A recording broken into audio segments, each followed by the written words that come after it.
একটি একটি বছর পার করে আজকে ৪৩তম বছরে পা দিল কৈখালী নাগরিকবৃন্দের অন্নপূর্ণা পূজা। কৈখালীবাসীর এই পুজোর দিনগুলো খুবই আনন্দময় মুহূর্তের সাক্ষী থাকে। এই অন্নপূর্ণা পূজা উপলক্ষে এক বিশাল মেলারও সমাগম ঘটে। কি নেই সেই মেলায়? আছে নাগরদোলা, আছে বাচ্চাদের চড়ানোর বিভিন্ন রকমের গাড়ির ব্যবস্থা, একের পর এক সাজা গোজার দোকান, কোনোভাবেই কমতি নেই খাবারের দোকানেরও। কি নেই এই মেলায়? সব কিছুই যেন এই মেলার মধ্যেই পাওয়া যাচ্ছে। আর তার মধ্যেই চোখ ধাঁধানো একটি বিশাল মণ্ডপ, যার জন্য দর্শনার্থীর ভিড় চোখে পড়ার মতো। মণ্ডপের ভেতরে ঢোকা মাত্রই মা অন্নপূর্ণার সেই বিশাল প্রতিমা, তার দুপাশেই এক পাশে রয়েছে মহাদেব শিব আর এক পাশে রয়েছে ভগবান কৃষ্ণ। এত সুন্দর প্রতিমা যেন দেখলেই গায়ে কাঁটা দিয়ে উঠছে। দূর দূরান্ত থেকে দর্শনার্থীরা ভিড় করছে এই প্রতিমা দেখার জন্য। তার সাথে পুজো কমিটি ব্যবস্থা করেছে একটি বিশাল সাংস্কৃতিক বিচিত্র অনুষ্ঠান। তাতে আনন্দময় হচ্ছে সাধারণ মানুষ থেকে কৈখালীর নাগরিকবৃন্দ। নিউজ ওয়ানের প্রশ্নের মুখোমুখি হয়ে পুজো কমিটির সেক্রেটারি দেবাশিস হাজরা জানান, আমরা ৪৩ বছর ধরে একইভাবে এই অন্নপূর্ণা পূজা করে আসছি। এর আগে অন্য জেনারেশনরা এই পুজো এগিয়ে নিয়ে এসেছিলেন। বর্তমানে আমরা সেই একইভাবে অনুকরণ করে আমরা এগিয়ে নিয়ে যাচ্ছি।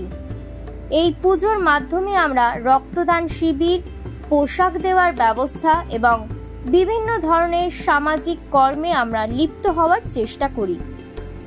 তার জন্য আমাদের প্রচুর মানুষ সহযোগিতার হাত বাড়িয়ে দেয়। তাদের সকলের প্রতি আমাদের কমিটি কৃতজ্ঞ।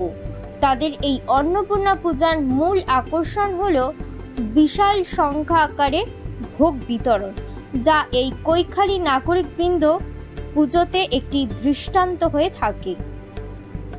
সহযোগিতা আমরা সবসময় প্রার্থনা করি। Bureau report, news one. Kaikhali নাগরিকবৃন্দর কিন্তু একটি একটি বছর করে আজকে ৪৩ বছর অন্নপূর্ণা পুজোর কিন্তু তারা কিন্তু পালন করছেন। আমাদের সাথে রয়েছেন এই কৈখালী নাগরিকবৃন্দর যিনি সেক্রেটারি রয়েছেন এই পুজো কমিটির, দেবাশিস দা। আমরা দেবাশিস দার কাছে কিন্তু সরাসরি কথা বলে নেব। দেবাশিস দা, এই পুজো ৪৩ বছর ধরে করছেন, কি বলবেন মানুষের কাছে, কি কি বার্তা দেবেন? মানুষের কাছে বার্তা, এই মা অন্নপূর্ণা পুজো যেটা, এটা মূল তো বিষয় অন্নের ব্যাপার। আমাদের এখানে একটা ঐতিহ্য পুজো কৈখালী গ্রামের। আজ থেকে ৪৩ বছর আগে আমার সিনিয়র যারা, তারা এটাকে শুরু করে। আমি দীর্ঘ ১৯ বছর ধরে এই পুজোর সেক্রেটারি হিসেবে এই পুজো পরিচালনা করছি।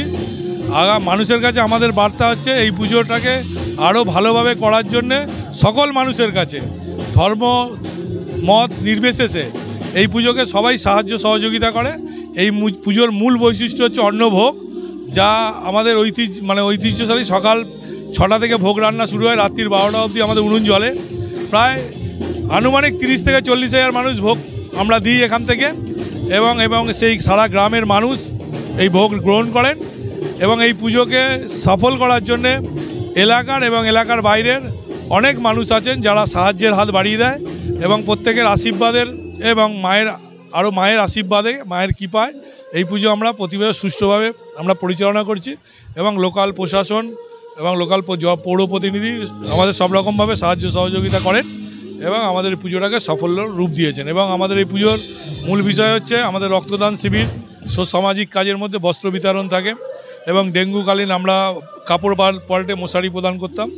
এবং এই সময়কালে আর যারা সব এলাকায় নতুন নতুন বাচ্চাদেরকে নিয়ে নতুন কালচারের প্রোগ্রাম, অঞ্চলের এলাকার মানুষ, গ্রামেরই সব বাচ্চা ছেলে মেয়েদের নিয়ে আমরা প্রতিনিয়ত সন্ধ্যাবেলা কালচারাল প্রোগ্রাম রেখেছি। এবং আজকে আমাদের মূল একটা বিচিত্র অনুষ্ঠান হচ্ছে প্রতিমা নিরঞ্জন, এবং এই প্রতিমা নিরঞ্জনের মধ্যে পালকে বিসর্জন হবে, আবার আগামী বছর হবে। আমি বলবো আপনাদের মাধ্যমে যারা এই পুজো দেখতে আসেননি, আগামী বছর দেখতে আসুন। মূলত যেদিন পুজো হবে ওই দিন ভোগটা হচ্ছে আমাদের মূল ওয়ে। ভোগের দিন আপনাদের আমন্ত্রণ রয়েছে, এবং আপনারা এই পুজোটাকে সুষ্ঠুভাবে করার জন্য আপনারা আপনাদের সাহায্যের হাত বাড়িয়ে দেবেন, এই আশা আমরা করছি। আচ্ছা, দেখছি এখানে পুজো উপলক্ষে বিশাল মেলা, সেই মেলাতে 8 থেকে 80 সবাই এনজয় করছে, নাগরদোলা থেকে শুরু করে সাজার জিনিস, খাওয়ার জিনিস। এটা কি মানে আগে থেকেই অনেক বছর আগে? 43 বছর ধরে এই মেলা হচ্ছে। পুজোর সাথে সাথে মেলা পুজোর মানে পাশে মেলাটা আমরা প্রতি বছরই করি, কারণ এর মেলাটা না থাকলে পুজোটা, আবার পুজোটা না থাকলে মেলাটা পারস্পরিক একটা ব্যাপার হয়ে গেছে। তাছাড়া দেখতে পাচ্ছি যে বিশাল সাংস্কৃতিক অনুষ্ঠান, গান বাজনা, নাগরিকদের উৎসব আনন্দ দেওয়ার জন্য কিন্তু কৈখালী নাগরিকবৃন্দ একদম তৈরি। সব রকম আমরা চেষ্টা করি, এলাকার মানুষদের নিয়েই করি, সবার সহযোগিতা এবং সকলের চিন্তা ভাবনা থেকে এই সমস্ত অনুষ্ঠান, এই মেলা বলুন, ফাংশন বলুন, যা কিছু অনুষ্ঠান এই গ্রামের মানুষের সহযোগিতা এবং সাহায্য নিয়েই আমরা করি।